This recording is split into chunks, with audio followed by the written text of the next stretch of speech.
Okay, this is the sort of second video on the Jeep Compass 2012 2-litre petrol, where we had the P codes come on, throttle body basically, P2101, etc.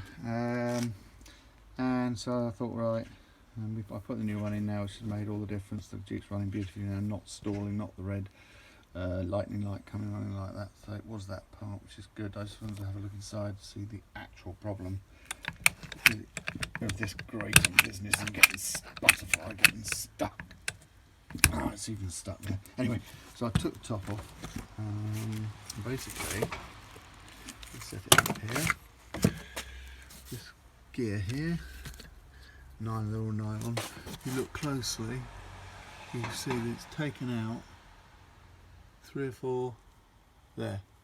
It's just worn out completely.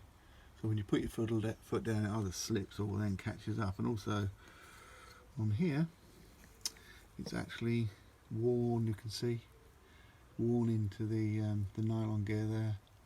So you get that massive great play, and it's just nice to define the actual problem in the end.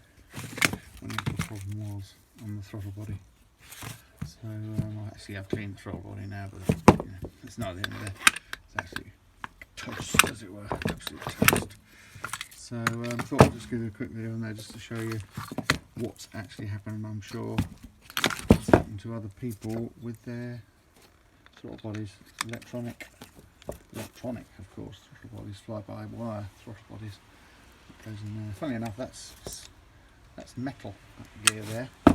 Maybe I don't know, they decided to make the others out of nylon for lightness reasons for a start, but also probably other reasons, but I don't know. Longevity, it lasted about 48,000 miles, so there we go. So I thought that maybe helps some people understand why these throttle bodies do go in the Jeep Compass. Thanks a lot, bye.